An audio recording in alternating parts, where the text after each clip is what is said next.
and deliver in the 9th and 10th century. You open up the Book of Kings, okay? Book of Kings 2, passage 17, and you read about the Assyrian conquest over the land of Israel, over the land of the 10 northern tribes, okay, related to the sons of Jacob, and it tells us that in that time, the conqueror of the land, okay, Tigalit.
Right, so if you haven't yet sat in the Sukkah this week, your time's almost up, but we're lucky enough that you have the experience here, not only to sit in the special Sukkah here in Mount Gerizim, but it's a wonderful way to start kind of understanding about the community, okay?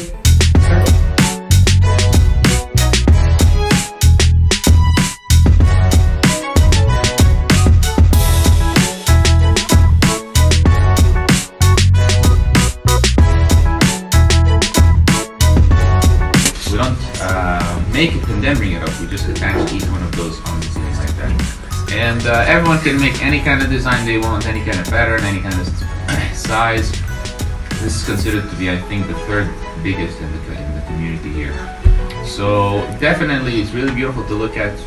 Like the idea of it is that it's really beautiful to look at, because in the Torah, God said to bring beautiful fruits and certain kinds of leaves. If you haven't noticed there, we have also leaves above it, some bay leaves, how do you call them, palm leaves too. And yeah, so this is the Sukkot festival. This will remain for 7 days. So obviously we're like 5 days in now. Sadly, we'll be removing this on Sunday, which is Shemini Atzeret.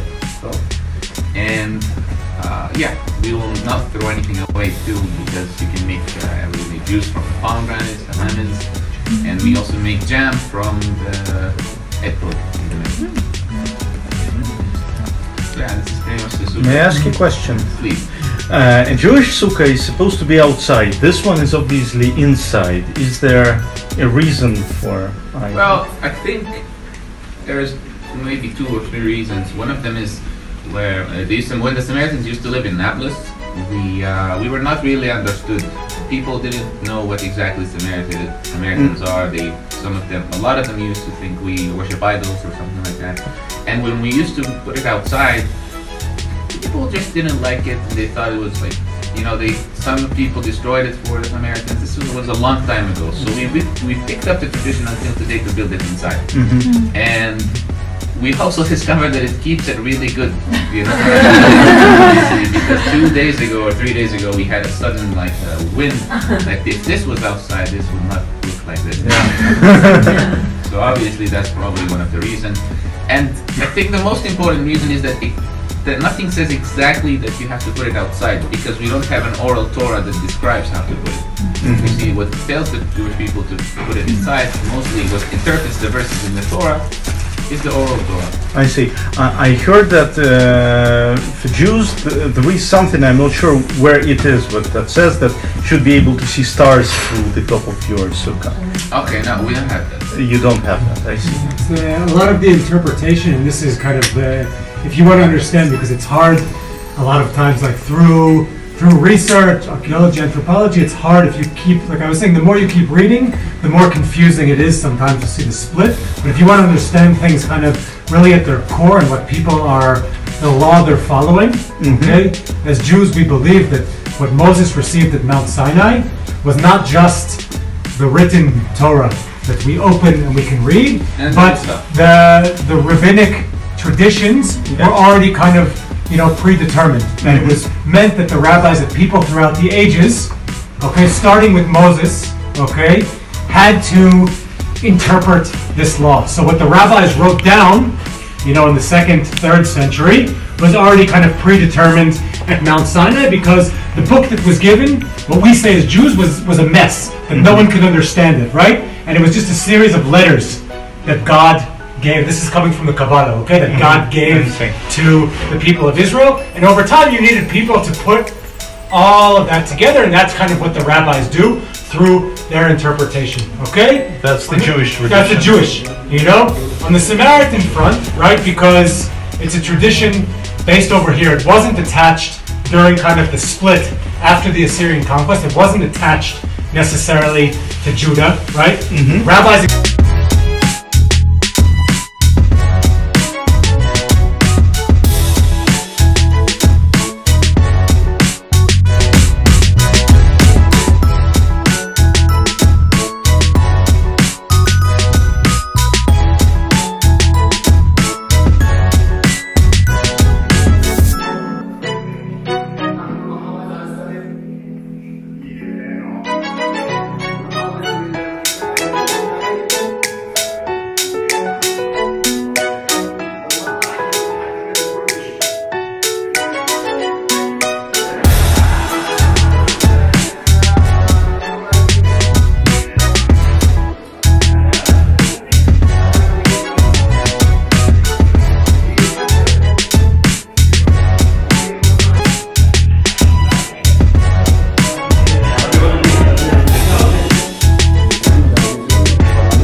Some people say even more than 3 million, but I think that was right. The most accepted number was 1,000,000. The capital of the Northern Triangle was believed to be Bastia, Nablus.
God, sacrifice of Isaac, okay?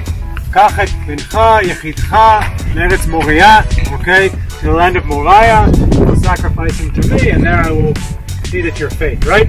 Now, we know that according to Samaritan tradition, okay, Moriah is not Moriah, okay? Moriah that's written is not written like the Moriah that we know in Jerusalem, okay? Nor would that make any sense, actually, okay? Because when you look at things, when you look at the original stories from Genesis, the route that Abraham would have taken, okay, and where the story would have taken place, okay, you can build more legitimacy here, especially based on the fact that if you look across the way, okay, there's a settlement, some antennas, okay, where we're going to finish the day over there. That's Mount Kapir, okay, the third highest peak in Samaria.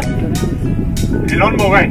Elon Moreh, okay, the same place that you saw in the movie where Abraham sacrifices to God and the covenant is built between Abraham and God. So Moriah, it could be that it's actually not Moriah, but it's Moreh.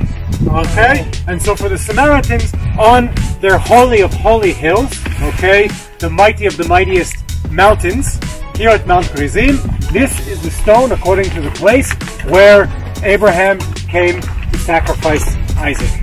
Okay? Now, there's a big difference here, because when you look at the archaeological survey of the site, alright, when you think about building where you're going to put the tabernacle, where you're going to build a sanctuary, right? God commands in Exodus, right? It says that you will build me a sanctuary, okay? Mikdash. Now, what is the interpretation of that? Is it a big temple like you would have had in Jerusalem that could have been used more on a political side, or is it going to be a small holy sanctuary, a place to house? I don't usually hold around one. Talk about things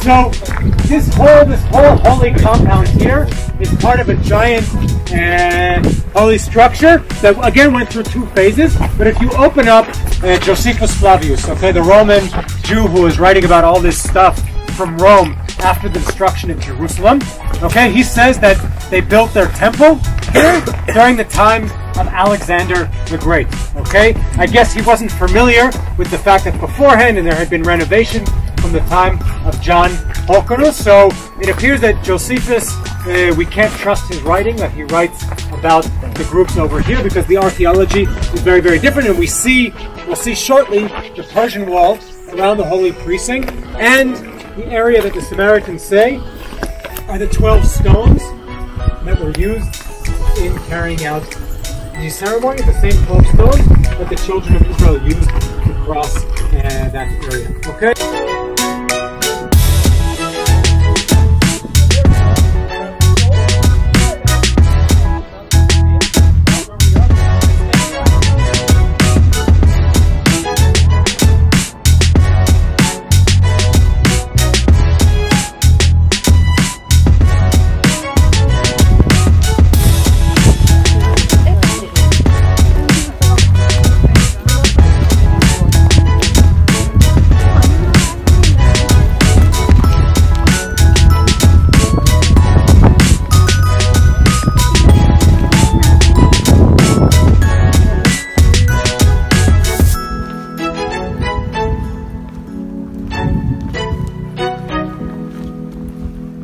Hi, honeypot.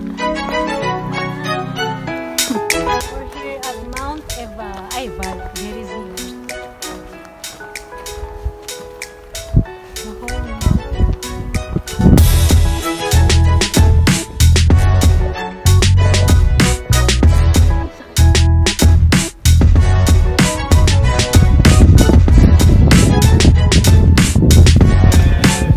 Byzantine Orthogon shape over it. It's showing that this site had major relevance, and that they wanted to keep this site as maybe some of the most holy things, and they knew that by putting a beautiful church in here, they would really kind of wound the Samaritan community that was over here, okay? In the middle of the church, you see the apse that's facing towards Jerusalem, or towards the east, okay, like most Christian churches in the middle. But if you see from the archaeological excavation, there was actually 3 chambered gates that they found from here, from the Persian period, okay, which is similar to the original parts of the temple. This is the original 470.